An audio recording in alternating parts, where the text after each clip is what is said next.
Hello, and thanks for clicking into another edition of Sasquatch Encounters.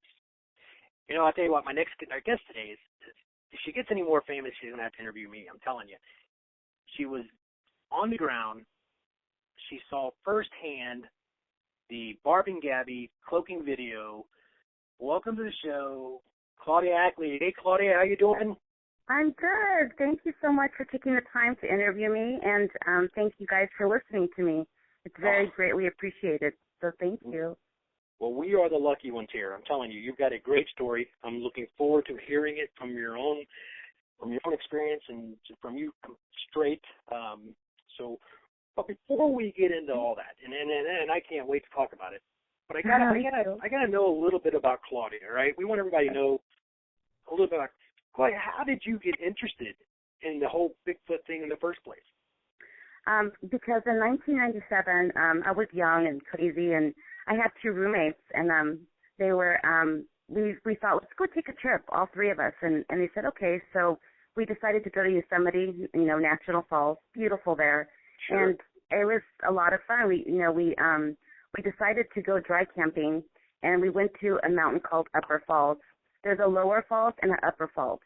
So, we carried 40 pounds of gear, each of us, with tents and everything. So finally, about 4 hours later, we made it up to the mountain, and we were tired. It was a hard hike. And Sure. we decided to find a spot.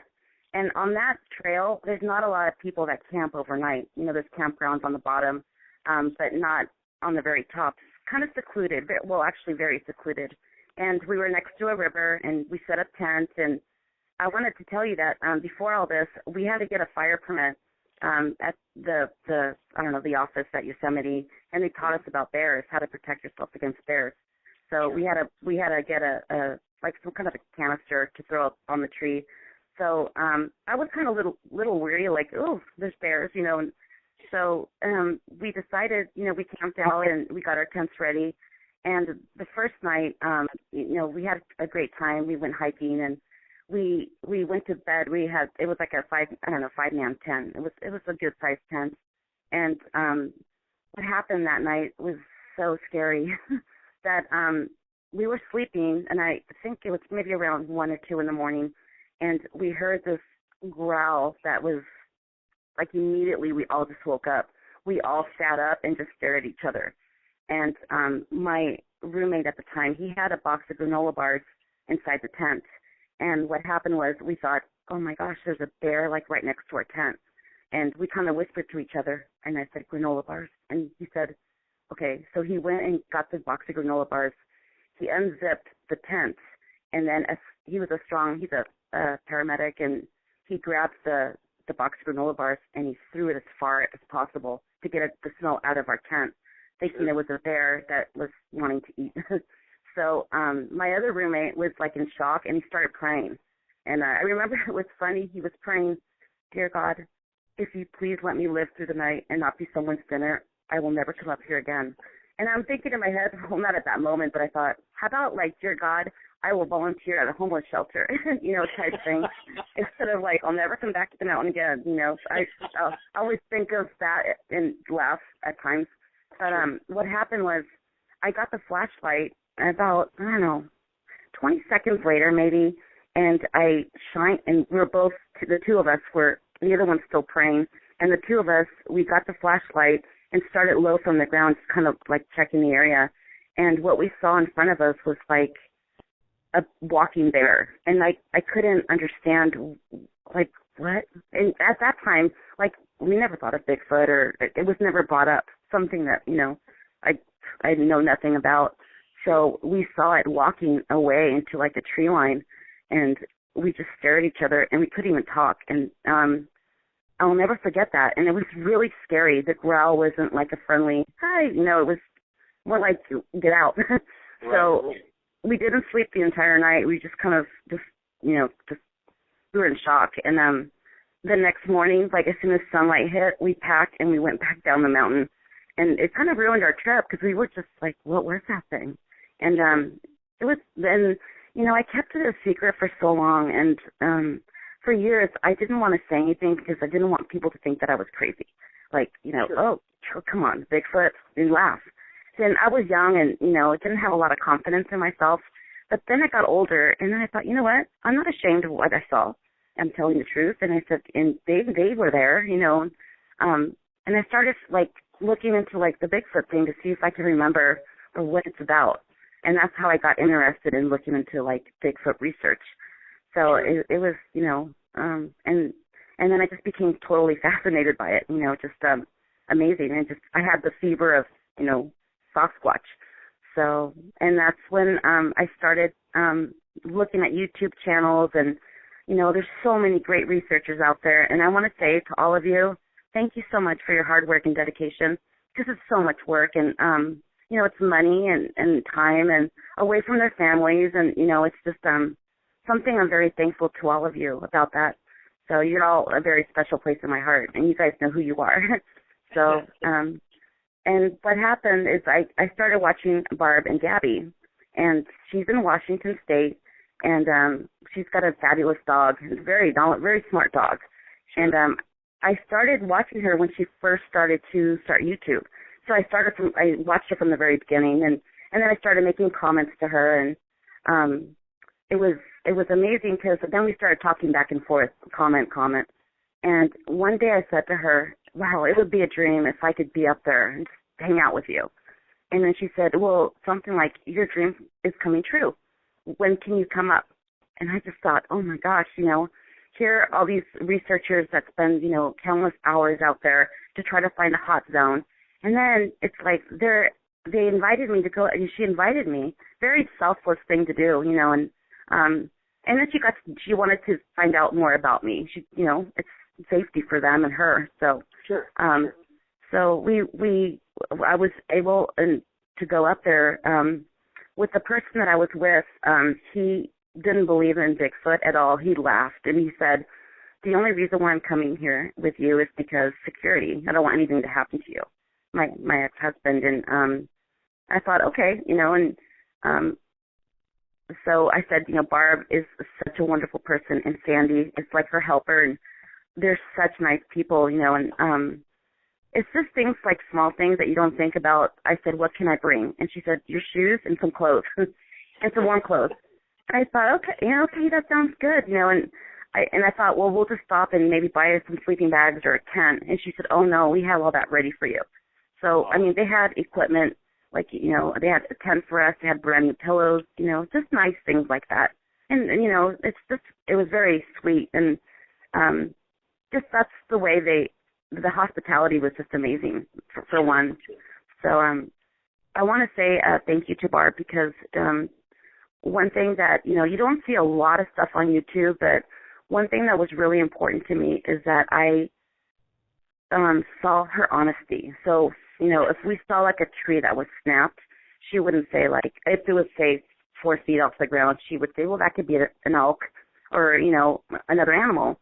And I love that about her, because she was also a devil's advocate, and she didn't jump to the first conclusion.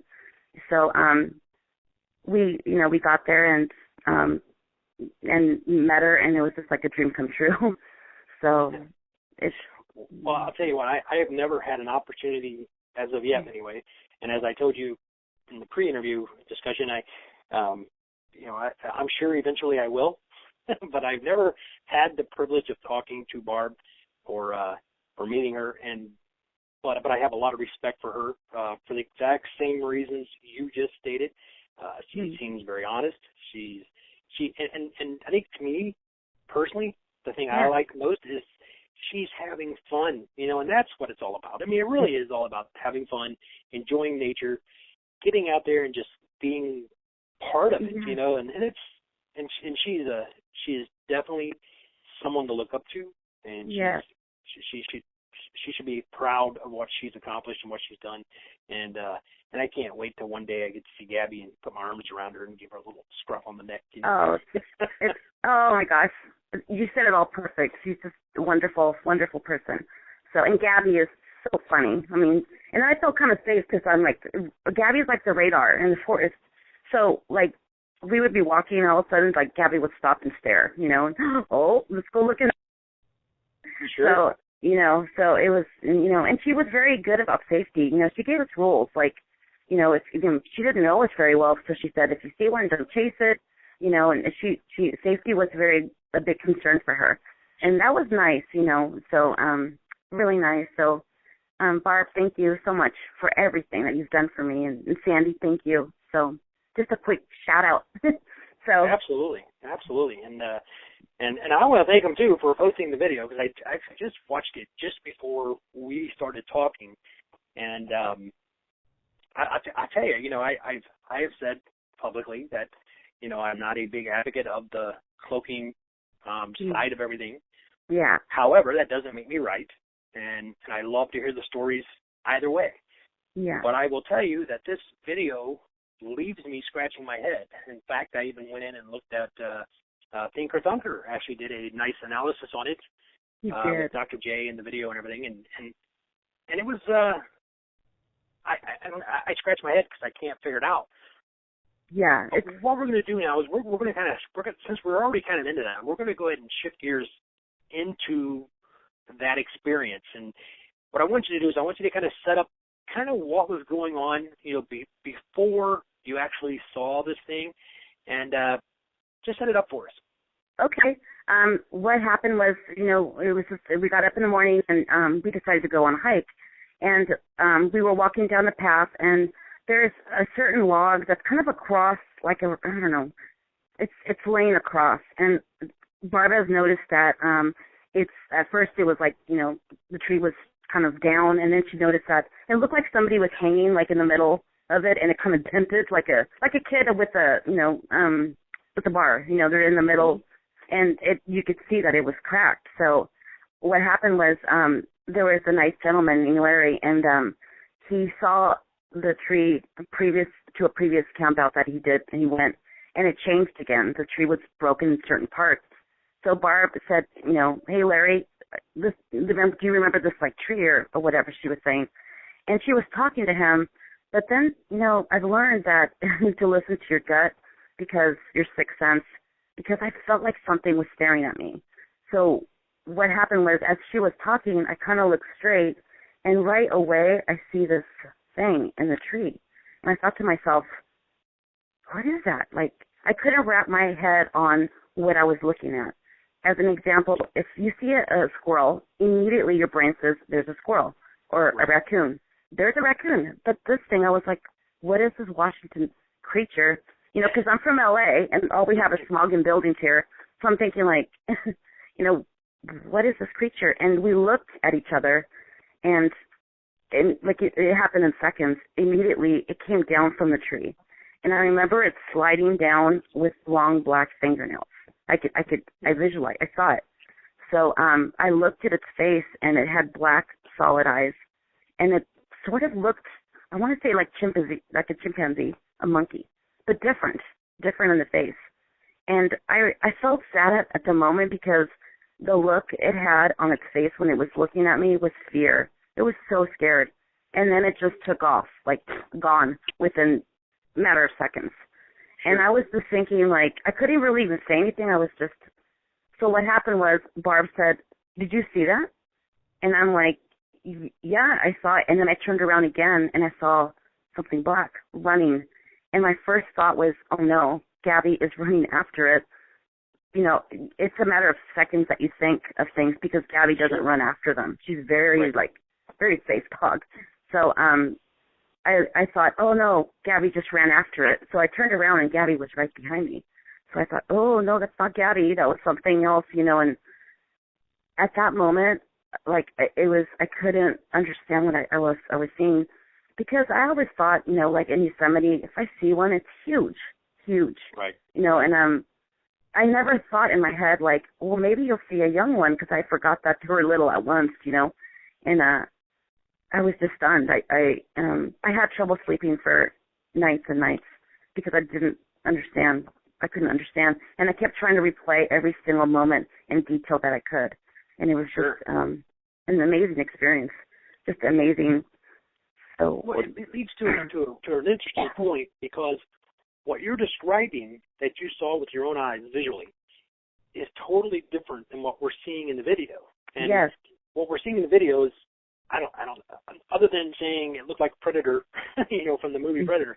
Yeah, we talked about that. I don't know how to explain it, So as far as, like, for example, in the video, the size of this thing looked fairly small. I mean, was that? No, it wasn't. Well, I mean, it wasn't like, an infant size at all. What happened was we were kind of up on, the camera was kind of blurry, and I always laugh when people say it's kind of blurry. But it looked to me much closer. I could see more detail than what you see on the video. Also, you have to think that I was standing in a different place where Barb was filming. I didn't even know her camera was on. You don't even know when she's filming or not. It's just, she turns it on sometimes, turns it off. And I was up on a hill, and then the hill goes down, and then it goes back up, but not as high as, we were kind of higher than what it was on the tree. And I could remember I remember the black long fingernails, and I saw its face, its black eyes, and its mouth, and it was, long arms, really long arms. So, it was very clear to me. It was very close, and it wasn't as small as everybody thinks. Sometimes on when you're watching YouTube and videos, it's a lot different than when you see something real life type thing. It was hard to understand what I was, And the thing that happened that morning was, here I'm like excited because I'm in Washington State, and we were at the campground, and there was like a stump that's been cut down by loggers, and then I saw a rock on top of it, and I go, oh my gosh, you guys, come over here, look, there's a rock on the stump. And they all looked at me and they said, well, this is a campsite, so anybody could have put the rock there. I thought, oh. So that morning I felt like I don't want to say anything because I don't want to embarrass myself, so I was just kind of stunned of saying, oh my gosh, like, what is that, And actually, I couldn't really speak because I couldn't understand what it was. So kind of a shock thing, Right. And gosh, the speed was just amazing. Just, You mentioned the fingernails you saw. You said they were like long, dark fingernails. Were they? I don't know. Were they claw-like, or were they just? It was like human, like a woman's fingernails, or were they like a bear? I mean, what was it like? It looked like a woman's long, like acrylic nails. It was, they were long, and I remember them being just black and long, and I remember it scraping down the tree, and then as it scraped, I remember seeing like leaves fall down with it.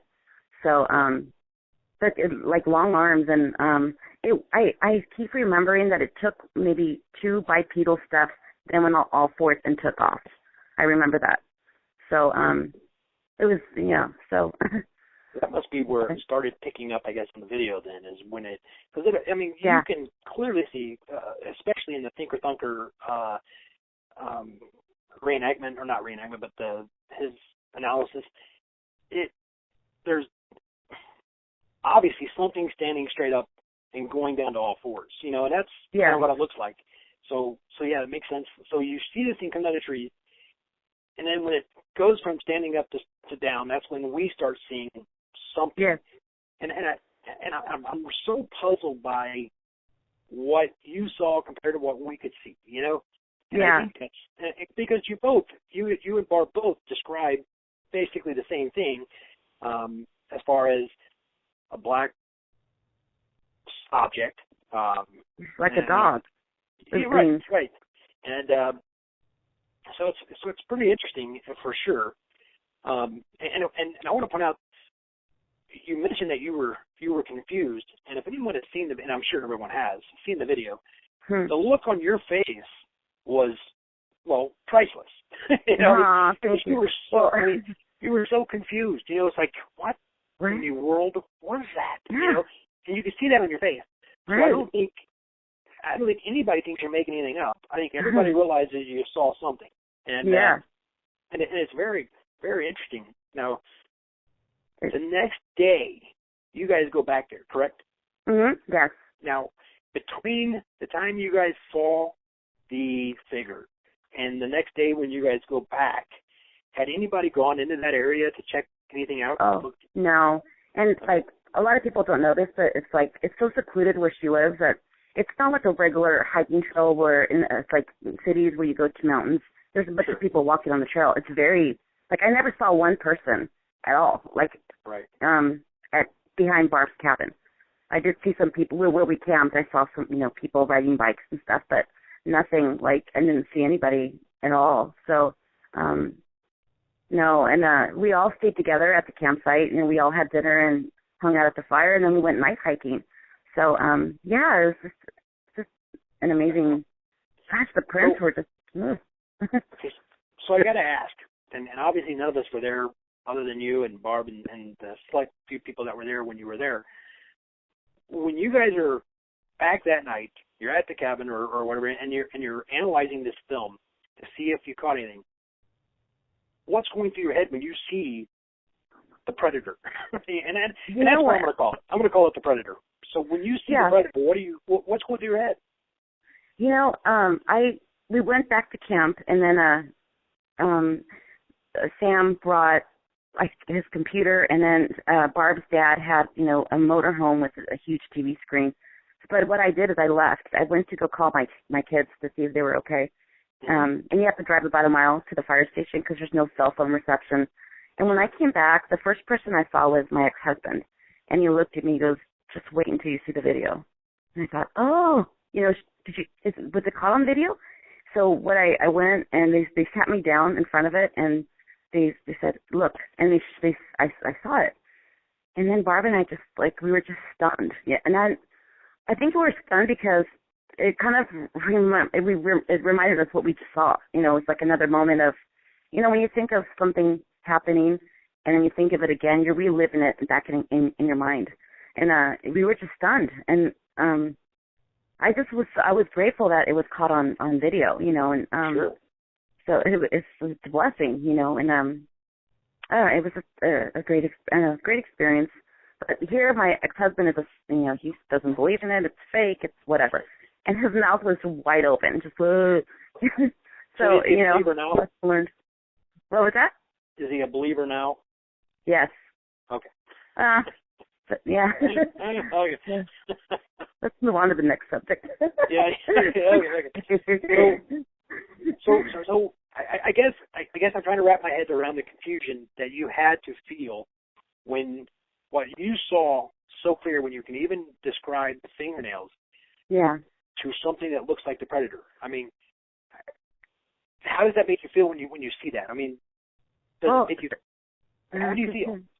Well, I mean, I respect everybody's opinion all the time, and we all have different opinions, and just I'm having a hard time with cloaking.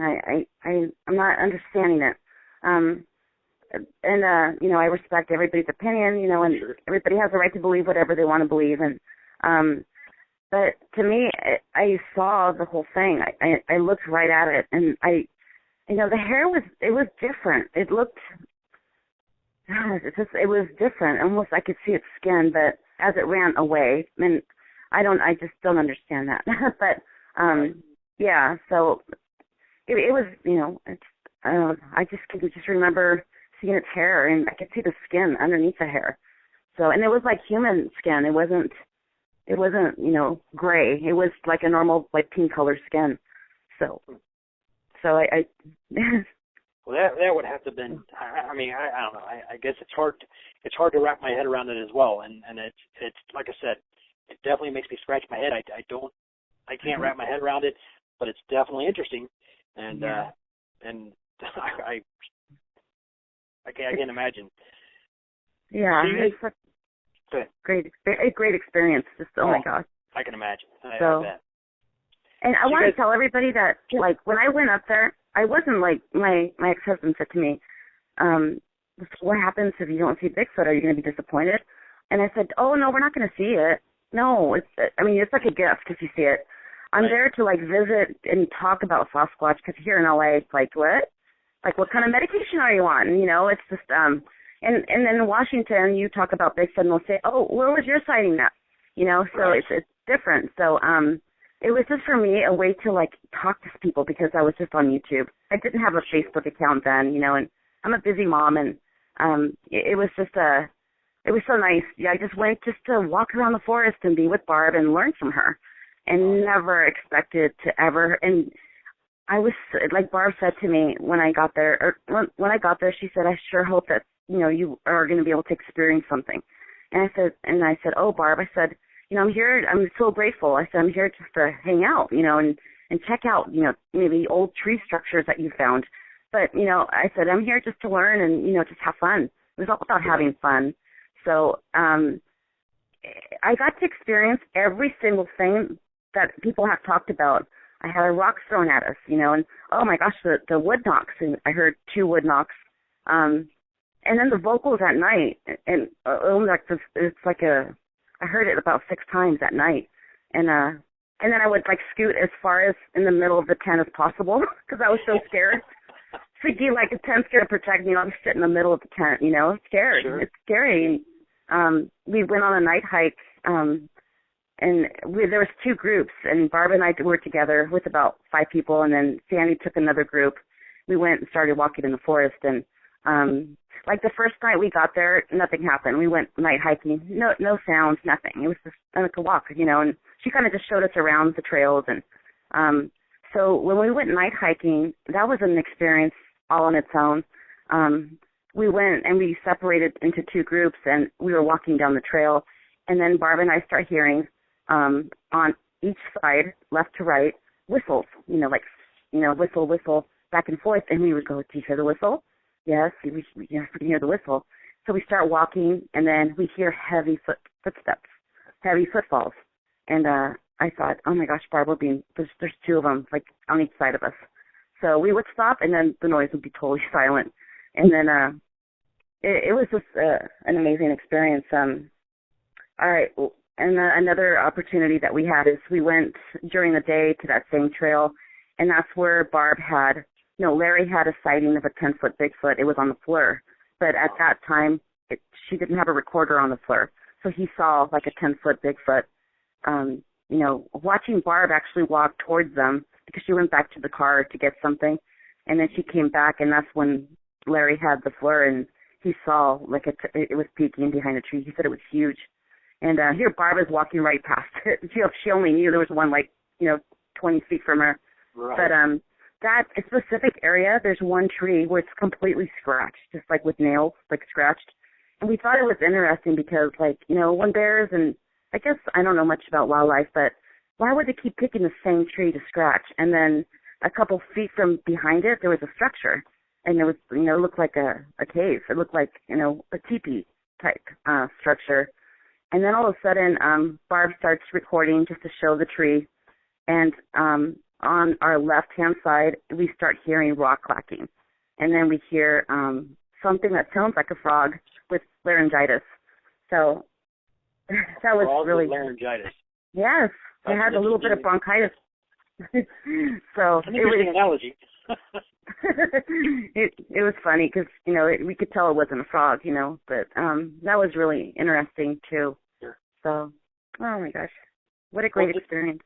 Well, it's funny you mention that though, because, and I want to point this out because I've always thought that, at least, and this is just my own personal opinion, but I've always felt that a Bigfoot or Sasquatch will imitate things it knows about in the woods to help hide, to try to help disguise it, I guess you could say. Yeah. So, for example, wood knocks. I know a lot of people think they're for communication, and they probably are. But yeah. I think it's also a form of maybe mimicking other things that it's hearing in the woods, such as maybe a woodpecker or something like that. A frog with laryngitis is actually a really good analogy. It's different, but it's a good analogy because you can't wrap your head around it.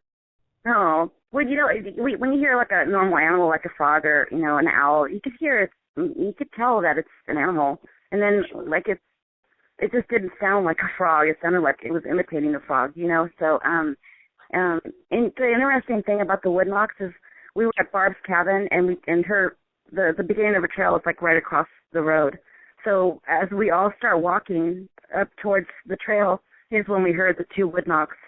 That day it was slightly windy. It could have been wind, but it didn't sound. It sounded strong, and the thing that was interesting is there was 2 wood knocks. It wasn't just like one where a tree could have hit. Sure. So that was very interesting. That was neat. Thinking, oh, they're coming up the mountain. They're coming. So, yeah. I would think that if wind were causing a wood knock type scenario where it's moving trees around and they're banging into each other, I would guess that, number one, it would sound more like a crashing noise than a wood knock. Yeah. Because it would only be the high branches hitting, not the low, thicker branches. And so I definitely wouldn't think that a wind would cause a wood knock in just about any scenario other than a limb falling out of a tree and hitting something on the ground, Right. But I guess there are different scenarios. Nature is a funny animal. Yeah, it is. And it wasn't really that windy where it was like all this wind and your hair is like flying in the air. It was very, very light wind. But as you said, if it was wind, I would think it'd be just like one wood knock instead of two repeatedly after each other. And I thought it was interesting because we were just getting on the trail to start walking. And I thought, oh, maybe they're warning each other. Who knows what it means? But yeah, it's just, oh my gosh, it's so, and Barb was so happy because she thought, you got to experience everything, even the sighting, and she said, here I was so worried that you guys flew from California, and I was so worried. I said, oh no, Barb, we're here just to have fun, and I'm so grateful to you. So, exactly. Yeah, so, my goodness. All right. So I mean, you have, and I'm glad you touched on all the other things that you experienced, because I was going to touch on that anyway. Mm-hmm.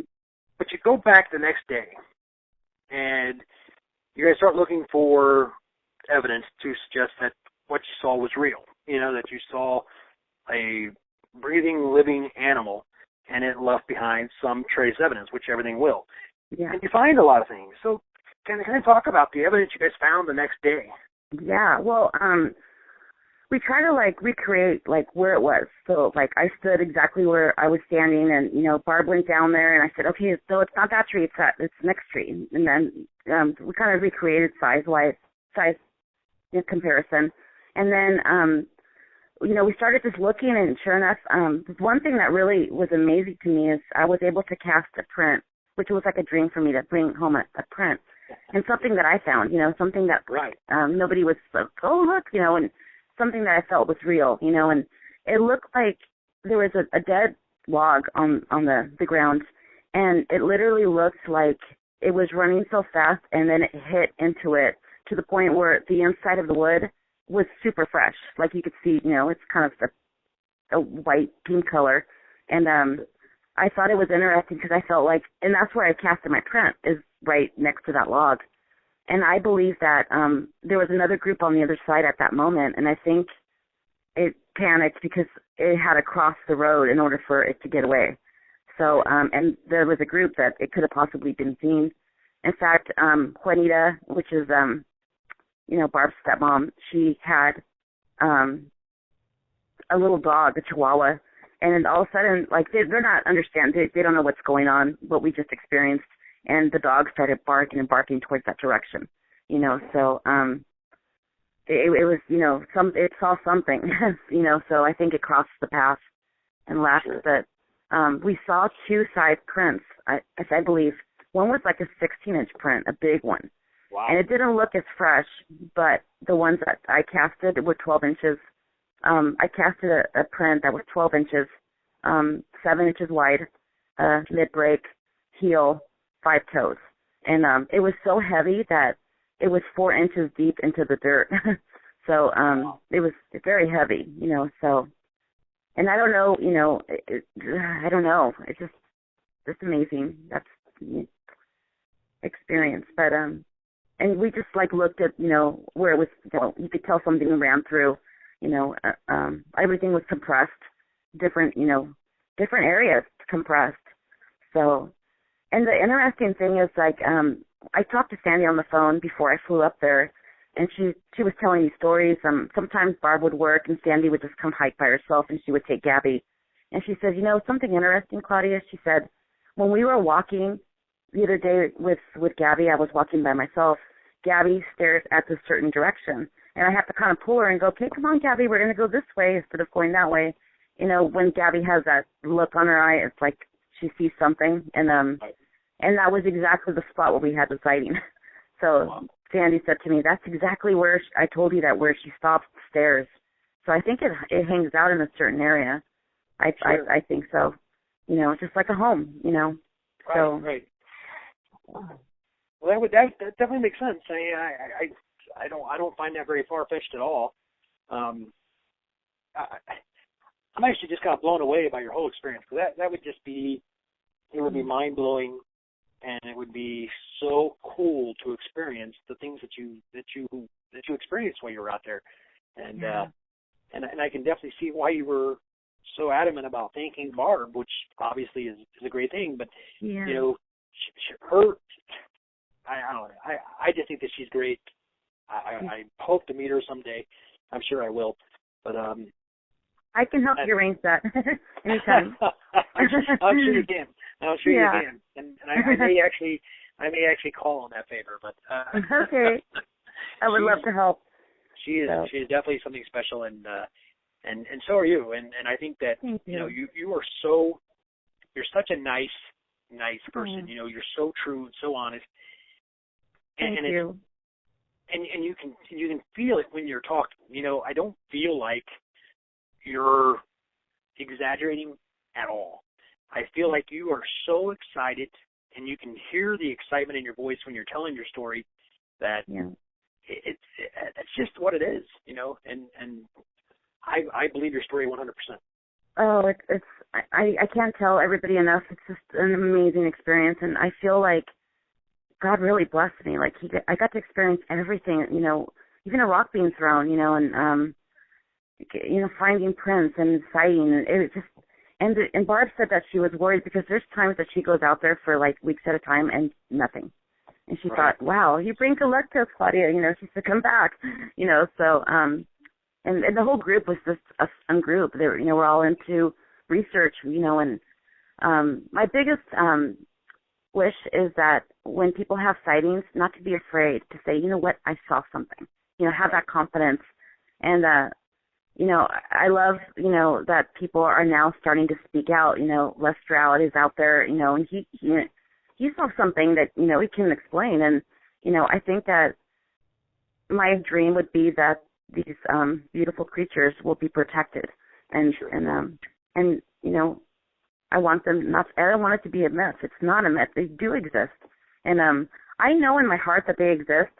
So what happened was I got my own little gift stump, you know, and I made a book for them. It's kind of a voice activated book where I made a book, and I made it force friendly, but then not I didn't try to conceal anything. And it's a children's book, and what I did is I put a picture of like a peanut butter jar, and then I had Barb say the word peanut butter. And as soon as you open up the book, there's a picture of a peanut butter jar, and then Barb's voice says peanut butter. So I mean, it's just silly, you know, but I thought, you know what, nobody's ever tried this, so I'm just going to just have fun with it, you know. Sure. And it was interesting because I also left clothes out for it, because I think to myself, gosh, you know, I would love to feel what clothes, you know, what does clothes feel like? What does it smell like? So I left like a pair of jeans, a shoe, and a shirt, you know, and I thought, have fun with it, just explore it, touch it, because we're curious and they're curious about us, you know. And I left. One thing that was really interesting is my daughter gave me like a small little monkey stuffed animal, and I left it out there as a gift. And the next day we went, and it was gone, not around. And then we went back to the gift site the next day, and then the monkey was on the floor, and it was soaking wet.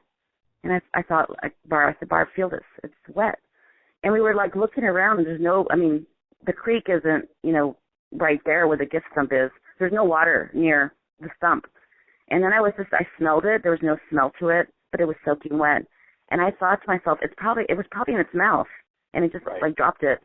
So I put it back on the stump, and the next day we went back, and it was gone. So, but you know, I left like a little thing of jewelry with perfume on it, so they could smell, you know, what perfume. Just things, you know. I was just trying to think of things for them to check out, you know, and so it was an amazing experience. And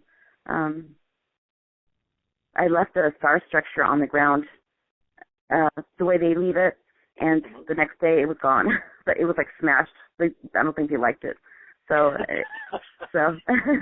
But yeah, but it was just amazing, and it's neat how, I can't see an elk running away with a peanut butter jar or opening the lid, and Sure. It's just, I don't have a question that they exist. I just want to learn more about them. Their language is, very compelling to me too. I wish, we could find out more about their language. I think Scott Nelson has done a great job, Sure. So, Sure. but, yeah, so, but. Well, I'll tell you, your outlook on everything is phenomenal. And I'm impressed with what you've experienced so far. And before the interview, I wasn't aware that you had another sighting earlier. And in fact, just to go back to that for just a second, Yeah. did you find the granola bars the next day? No, they were gone. They were gone. Okay, They were gone. Just curious. So the granola bars are gone, and yeah, that's interesting. yeah. So, well, gosh, Claudia, listen, this has been more than fun. I've enjoyed every second of it, and Me too. your story is very compelling, very believable. As I said, I believe you wholeheartedly. Thank you. And I always try to give my guests an opportunity to say anything they'd like, maybe something I may have missed or something we didn't touch on. Give you an opportunity to basically close out the show. Is there anything you'd like to add? Yeah, I just want to say to the researchers out there, everybody works so hard, and I know I said this already before, but it's so nice that you guys share your experiences on YouTube, because I think that we're all learning from each other, and sometimes there's ugliness in it. I try to just ignore it, and everybody has a right to their opinion, and I want to say thank you, because, for them to upload and go out there and share that with us, it's really awesome. Sarah Brown is my friend, and she's into language. She records everything. She has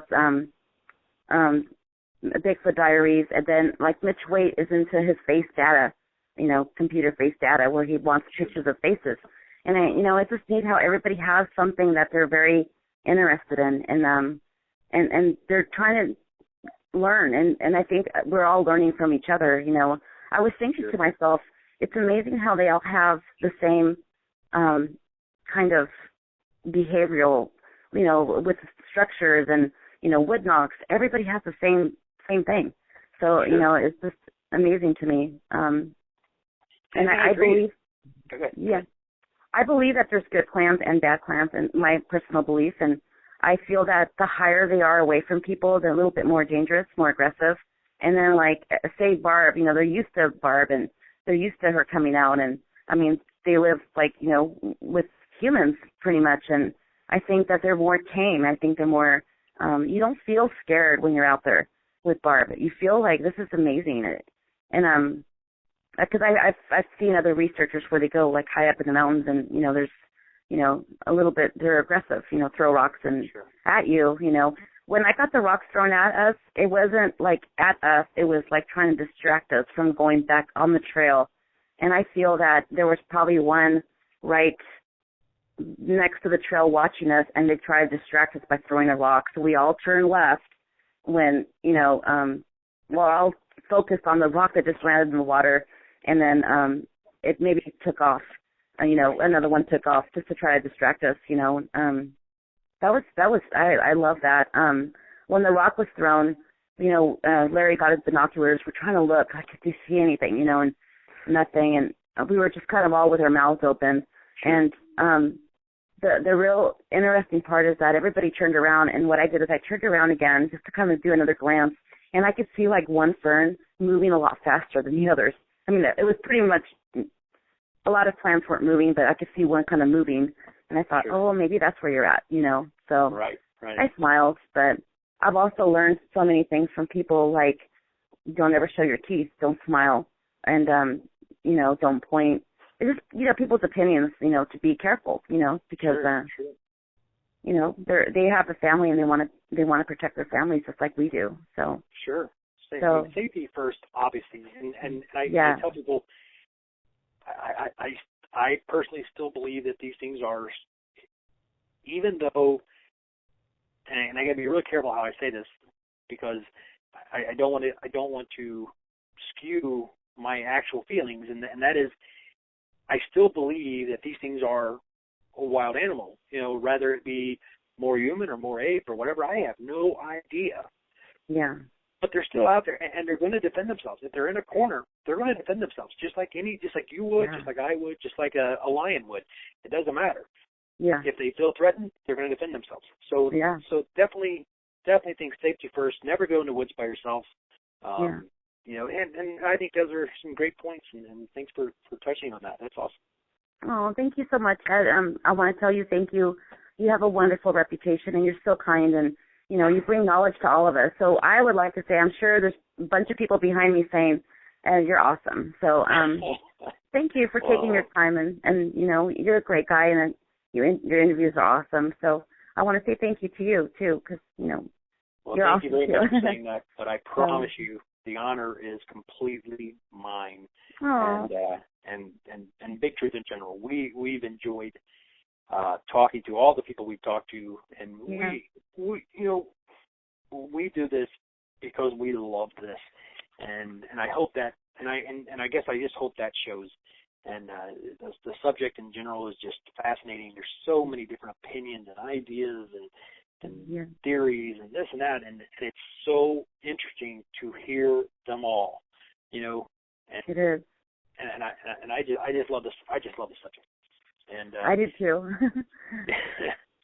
Well, Claudia, thank you very much for taking the time today to join us and discuss your experiences. And if I ever get the opportunity to meet you, I'm going to bring you some granola bars, the ones you lost. And, no. I won't be sleeping in them in the tent. So, take me camping next time. Hey, if that's what it takes to draw them in, then by golly, that's what we need to do. Oh, you're so funny. No, thank you so much. And thank you, everybody, for listening to my story. I pray for all of you every night for you guys to stay safe. And I would love to see more wives involved and more women.